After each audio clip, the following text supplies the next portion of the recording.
Welcome to lesson 5 of the Tantric Taste. Today we're going to be talking about astral purification from energetic imprints. Why is this important? Well, every time that we are sexually intimate with somebody, we are creating an energetic cord with them. And the more partners that we have, the more energetic bodies that we're going to have on our auric field, even when we are not with them anymore. In certain traditions in South America, it is said that those cords stay with you for 7 years. So usually you have to do certain practices if you are leaving one partner and entering into a different connection, or if you just want to clear your energetic aura. So when we're intimate and we form that cord, what tends to happen, especially in Tantra, is that we begin feeding energetically that partner, because what happens is we've received the energy, and it's like, it's like the infinity symbol. We receive the energy and then we give it back. Like that's the natural flow of energy whenever things are clean or clear and they're like properly functioning. So that's the movement. Whenever the relationship ends, we're not receiving from that specific partner anymore. We begin receiving from other sources. And it's like finding what's the next solar source that we're receiving from. If we are single, for example, we're like connecting back with our inner solar energy because we're not really interacting with an external source of solar energy. But with that energetic core, we're still feeding that partner. So it's like you're like giving spiritual benefit to your exes. That's like a very, modern lens to put into it, but physically it's not a big deal, but astrally it's like you are depleting your energy. And if you're doing all of these practices, if you're moving your sexual energy, if you are doing your nyasa, you're like working with the energy of a Mahavidya, of a Shakti, you're like energetically spreading your energy. And if it's spread, then you're gonna get eventually depleted. This is something that like you see, for example, whenever you look at women that are prostitutes, how quickly they age. Of course there are so many like lifestyle factors involving that, but let's say that that what like they had a healthy-ish lifestyle, there's still all this energetic drainage from the astral body's leakage. So luckily there are very powerful ways of cutting those energetic cords and sealing your aura. And whenever you seal your aura, the energy stays contained within yourself.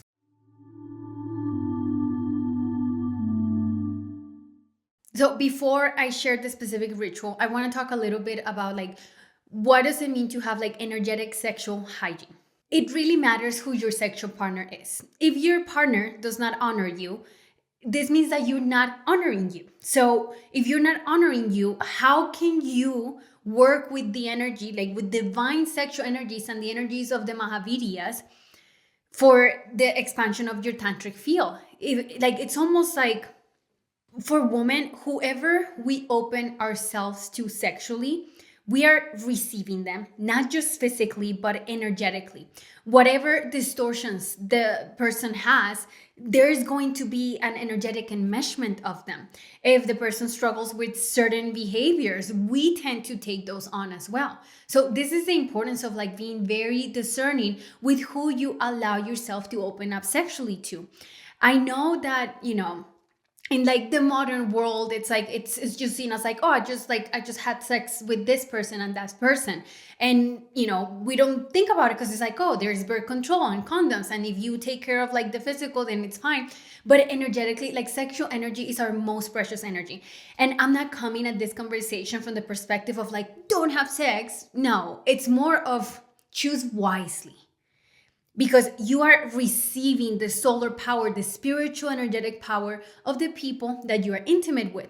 And it's very different for men and women. And this might be triggering territory, but it's just the energetic dynamics of it. Our physical organs it's like it's within. Masculine energy is phallic. It's like external. It's like projecting out sexually, right? So energetically, whenever we are letting somebody in, we are also receiving their energy. And there is like a spiritual fecundation that happen, meaning that whatever mental spiritual seed the person has created through their practices, through their lifestyle, through the way that they live and they connect with their own spirit, the feminine being becomes the soil for that energy to grow. So what seeds, energetic seeds, I'm not talking here about like physical, child creation seeds, but like what energetic seeds are you allowing yourself to receive? Because naturally your own water element is gonna begin nourishing that seed and letting it grow into something. This conversation about the sexual energetic hygiene, it has nothing to do with morality, but it does have to do with spiritual expansion. And I'm gonna give a very like real life example that I explored with one of my clients last year. There was a particular time that I had a client that was torn between two partners. And then one partner had a lot of what we could say was like power in the material world, in like the sense of, what is acceptable in our society. But this particular person was very disconnected from spirituality.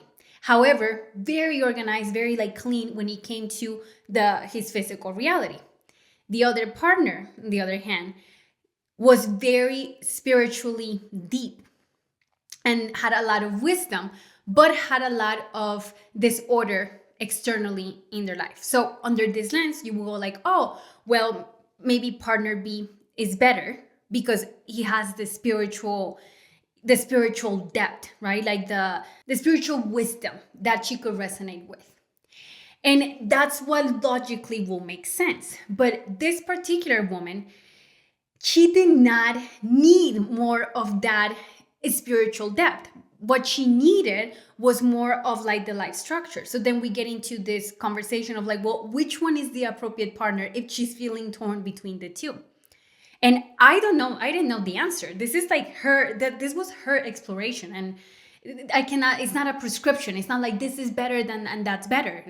We don't know. But after she did this ritual, it was abundantly clear to her, that actual partner A had more spiritual maturity, but was disconnected from the labels of it because there was a sense of discipline and a sense of providership that made him become this thing, versus the other partner. What she realized was like, yes, there is a lot of information, a lot of like, beautiful words, but they're not being materialized, they're not being actualized. So she couldn't see that before. She was able to see it after this ritual. Why? Well, because all the partners before her, all of their energetic fields were fogging up her own perception. And there's like all of these energetic things being pulled in the body that causes more confusion. So after doing the ritual, she's able to just like be with her own energy and understand what is it that she needed in that moment and what was the most appropriate partner based for what she wanted to create in her life. So it's not so obvious whenever we get into the energetic world. Very obvious physically and materially, but we're making, like, when we're on a spiritual journey, it's very easy to get confused about like what is spiritual and what is mundane, what is like being lost in Maya. And to open our minds that even if somebody's not like talking the words and saying like, whoa, like my root chakra is blah, blah, blah, but they are embodied in safety, that is somebody that has an embodied root chakra. Maybe they don't even know the word for it, but that doesn't mean that they don't have the spiritual strength. So when we do these rituals and we cleanse the energy, we're able to connect with our raw sexual energy, with our libido, and the libido is what guides us to make the correct choice in partners. Always after a relationship ends and you are really done, make sure that you do this ritual. So let's start with the cord cutting ritual bath. And I'm going to give you a bonus ritual if you want to do it after this one, but this is the big one. Okay. So you're going to need 7 black shelled walnuts or 7 unshelled English walnuts. Why the 2? So black walnuts, whenever you boil them, the water looks really black, Same thing with the English ones. But I found that the black walnuts, first of all, they're a little bit harder to find than the English walnuts, unshelled walnuts. And also, they can stain, and you're gonna do a bath. So if you're living in a rental property and you don't know if it's gonna stain or not, go with the safer, alternative of doing the unshelled English walnuts. This ritual can also be found in written form in the workbook, so you'll find it there, description box if you don't have it yet.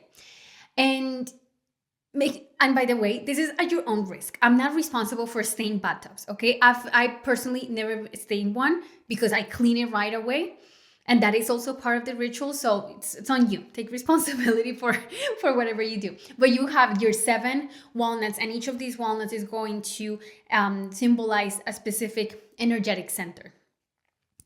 You're gonna need a large iron pot. Iron is important because it is iron pots are like, whenever we see images of the witches, they're usually staring an iron pot. There is something very symbolic about the iron pot. You can find them anywhere. I mean, they're not expensive. If for some reason you are unable to find one and you cannot buy one, you cannot borrow one, then use a regular pot, whatever you have. Like, be creative. But if you want to do the ritual properly, I think the iron adding iron into the ritual is going to have a little bit more of that pull based on ancient practices of ritual baths. I also suggest doing this ritual at nighttime because this is a cleanse of the astral body. You want to make sure that after you do the bath, you're going to the astral, and that's what we do when we dream. We go into the astral world.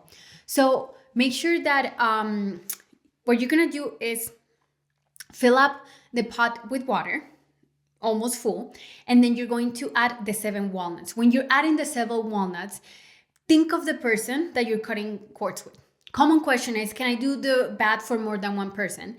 And my answer is, you can do whatever you like. However, I recommend that you do 1 bath per person because we are focusing the energy. And there might be some people that you have stronger cords with than others. So if if you have 5 partners in the last year, then do 5 baths. Space them out like once a week or something, but make sure that I'll start with the one that feels the most, the most alive. And because you're gonna be boiling it, you're gonna notice the water gets really dark, and you're gonna boil it for 3 hours, and the water is gonna decrease. So you wanna do is keep an eye on it and keep adding water to keep that level the same from when you started doing the ritual. So once the 3 hours have passed and you have your walnut water ready, you're gonna take a normal shower, cleanse yourself, clean your hair, make sure that you are very clean before this, and then you're going to fill the bathtub halfway through. Make sure that you fill the bathtub with water before you add the bath water in to prevent, lower the risk of staining the tub. But I know I'm freaking people out with like the staining thing. Like, it's gonna be fine, okay? I just wanted to give a warning because there's certain material of tubs that, I don't know, like whatever you put on them, they get stained, So I know that's a common problem. I've run into that problem. So, and I'm gonna I'll explain what to do if you don't have a bathtub and you just have a shower. So once you have your bath filled at least halfway full, you're going to pour in the water, and then you're going to enter into the bath. You're going to stay there for 10 minutes. So put a timer. 10 minutes for, the walnut to do her thing. And then after the 10 minutes are done, what you want to do is, and then you're going to submerge your body completely, like your head. So if you need to, cover your nose and then just go all in. Before you do that, say out loud the name of the person that you're releasing, and then go in the water, get out of the water. Then once again, say the name out loud, get in the water, get out of the water, and you're going to repeat that 7 times. As you are like immersing yourself in the water, know that the walnut and the intention and you saying the name is releasing back that core, sending it back to source. You're not sending any weird stuff out there. You're just, cleansing yourself. um, if you don't have a bathtub, what you can do is, shower normally, take the water, the walnut water with you in the shower, and then grab a cup, and you're going to pour the water 7 times over your head. Same thing. Say name of the person, pour the water clean, and do it 6 times, and then on the 7th time, grab the remaining of the water and then like dump the end of it into your head. You have to make sure that the water is like covering your crown and it's like spreading out. Once you're done with either the bath or the shower, don't shower after that.